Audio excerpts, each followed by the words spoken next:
नमस्कार. आज आपण करणार आहे इथं थंडगार असा उन्हाळा स्पेशल मठ्ठा करणार आहे इथं, आणि तेही दह्यापासून करणार आहे, ताक नाही वापरणार आज आपण. आणि आंबट गोड चवीचं असं करणार आहे इथं. रेसिपीला सुरुवात करू. ही 1 इंच आलं घेतलेलं आहे, 2 हिरवी मिरची तुकडे टाकले इथं, आणि 1 मोठी वाटी दही घेतलेली, त्यामध्ये 3 चमचे साखर टाकलेली, एक छोटा चमचा साधं मीठ, एक छोटा चमचा काळं मीठ टाकायचं, आणि पहिलं मिक्सरमधनं फिरून घ्यायचं, आणि मग त्यामध्ये थोडंसं थंड पाणी टाकून अजून मिक्सरमधनं फिरून घ्यायचं. आणि एका गाळीनं गाळून घेणार आहे. तर गाळीनं गाळ्या म्हणजे अद्रकचे तुकडे, मिरची तुकडे आपल्या तोंडामध्ये येत नाहीत पिताना, म्हणजे गाळून घ्यायचं त्याला.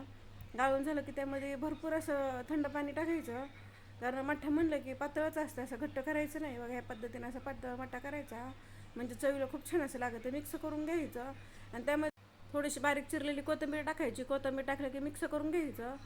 थंडगार असा मठ्ठा तयार झाला आहे उन्हाळा स्पेशल. आणि पोटाला थंडावा देणारा, दुपारच्या टायमाला जेवण जात नाही, मग थंड थंड मठ्ठा असं प्यायचा. खूप चवीला असं आंबट गोड चवीचा भन्नाट असं मठ्ठा तयार होत आहे. बाकी छान असं मठ्ठा तयार झालेला आहे. हे फ्रीजमध्ये थंड करायला ठेवायचं, किंवा असं जरी बर्फात तुकडे टाकून पिऊन घेतलं तरी चालतं. ही माझी रेसिपी कशी वाटली कमेंटमध्ये नक्की सांगा. लाईक करा, शेअर करा, आणि चॅनल जर सबस्क्राईब करा, आणि बेल आयकॉन दाबायला विसरू नका.